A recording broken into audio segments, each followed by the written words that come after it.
Saludos, soy Jorge Vicente Paladines, profesor de la Universidad Regional Autónoma de los Andes, Uniandes.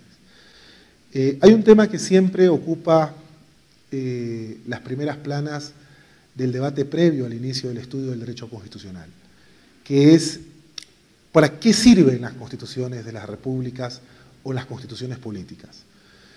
Por una parte, uno podría decir que las constituciones de las repúblicas reflejan el programa universal de los derechos humanos, que casi ya no hay un ejercicio de innovación, sino un ejercicio de traslapar algunos de los estándares internacionales dentro de las cartas magnas nacionales.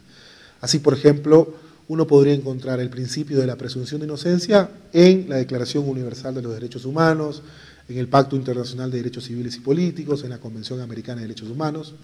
Uno podría encontrar los principios del debido proceso, el principio de igualdad, y en fin, muchos de los estándares internacionales que están en los instrumentos internacionales de protección de derechos humanos se redunda en las constituciones de las repúblicas, que es importante tenerlos ahí.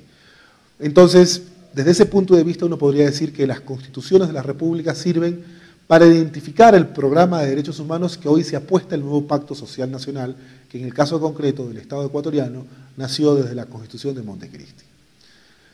Algo que no es disímil, algo que no es de ninguna manera lo contrario, pero que es otro punto también de abordar el derecho constitucional que se positiviza en las constituciones de la República, en la Constitución ecuatoriana, es el ver que la Constitución también es un mecanismo para impedir la dictadura.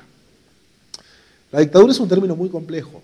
La dictadura no es necesariamente paradas militares, tanques de guerra, uniformes de camuflaje, nada de lo que necesariamente nos haga imaginar gobiernos militares. En definitiva lo es, pero la dictadura tiene mucha más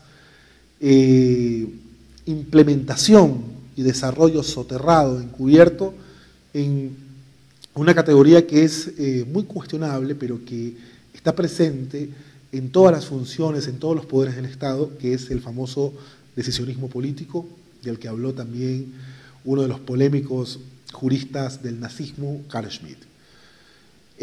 Con el decisionismo político nosotros podemos descubrir que la dictadura se internaliza en formas democráticas. En el ámbito de la administración de justicia hay muchos significantes vacíos, hoyos negros, puertas o válvulas de escape de la democracia hacia la dictadura que pueden formar parte de lo imperceptible pero que están presentes. Una de ellas es el estado de excepción, que es una válvula de escape en donde la ley se suspende, los derechos humanos se suspenden para garantizar el orden. Otras formas un poco más retóricas que aprendimos del positivismo jurídico francés, sobre todo, es la denominada sana crítica. ¿Qué es la sana crítica? Uno podría decir es la experiencia, es la lógica, son las canas del juez. No, es una forma elegante, tal vez, de encubrir el decisionismo político. Es decir, de hacer y solemnizar la arbitrariedad de una decisión judicial en la administración de justicia. Uno podría decir que bajo las reglas de la sana crítica alguien gana y alguien pierde. Esto es algo muy parecido de lo que se usa en los partes policiales, con significantes vacíos también como la actitud sospechosa. ¿Qué es la actitud sospechosa? Uno podría decir que la actitud sospechosa depende de a quién se dirija. Entonces, es mucho más sospechoso un colombiano que un ecuatoriano, es mucho más sospechoso un afrodescendiente que un blanco, es mucho más sospechoso un costeño que un serrano. Sí, son formas de solemnizar en la órbita de la praxis judicial manifestaciones de decisionismo político, en otras palabras, de la dictadura. Y todo esto está muy atado al concepto de lo político. Una cosa es la política, que comprende las prácticas, lo formal, y el núcleo de esa política es lo político, que lamentablemente también, en términos del ser, nos lo ha dicho el mismo Carl Schmitt, como la relación amigo-enemigo, una relación bastante esquizofrénica, pero que teológicamente está presente a lo largo de la historia universal de nuestras religiones en los campos del bien y el mal. La religión, como ha dicho Giorgio Agamben, no es necesariamente la unión del hombre con Dios, es decir, la religio, sino la separación del hombre con Dios. En otras palabras, relegar, separar. Y esta separación hace que otra vez sean latentes estos campos del bien y el mal, que son los que forman parte otra vez del contenido de la relación del concepto de lo político amigo-enemigo. Esto que forma parte del pensamiento o de un momento del pensamiento político, indudablemente fue lo que hizo doctrinaria y académicamente también elevar un discurso en la segunda mitad del siglo pasado, concretamente en el periodo del nazismo. Cuando debatimos el derecho constitucional, al igual que el derecho penal, tenemos que debatir con los juristas nazis. Y esto todavía no hemos podido zafarlo. Cuando hablamos de derecho penal, muchas de las categorías de la teoría del delito fueron pensadas por los juristas nazis, Edmundo Messier, Carlos Winding.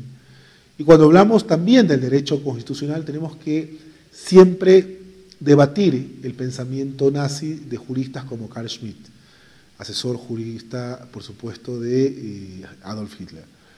Creo que hay un pensamiento constitucional moderno que siempre trata de evitar ese realismo que está presente dentro del programa de cualquier cátedra de Derecho Constitucional, que es el debate precisamente del decisionismo político, de la relación amigo-enemigo, de lo político, y que por supuesto ponen en tensión a la misma democracia. La democracia, en esos términos, entonces puede vivir sin derechos humanos, prescinde de los derechos humanos.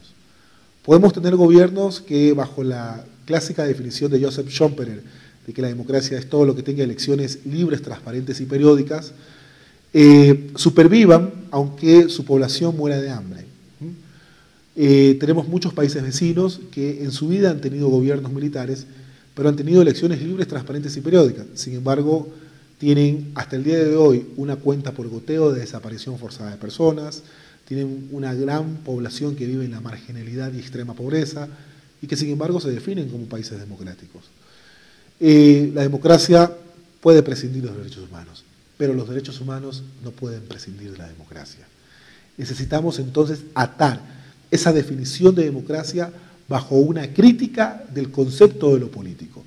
¿Atarla a qué? Al Programa Universal de los Derechos Humanos. Yo entendería que la Declaración Universal de los Derechos Humanos de 1948 también fue un armisticio, un pacto por la paz. No se olviden que la Declaración Universal de los Derechos Humanos se celebró en el marco del cierre de la Segunda Guerra Mundial. Hoy en día hay que también repensar a los derechos humanos porque no bastan sencillamente algunos de sus estándares para leer, por ejemplo, conflictos o problemas de lo que hoy la definimos como jurisdicción indígena. Creo que hay que sobreponer nuevas definiciones, nuevos estándares a la realidad de la identificación y el reconocimiento de los derechos de nuestros colectivos indígenas.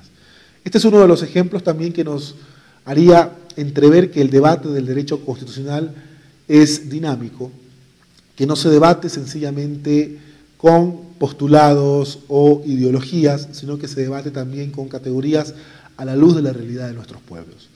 En resumidas cuentas, hay dos caminos que elegir. Si vemos sencillamente a la Constitución y por ende al derecho constitucional como un mecanismo para leer los derechos humanos a partir de la democracia, o si vemos a la Constitución y por ende al derecho constitucional como un mecanismo para evitar a toda costa la dictadura.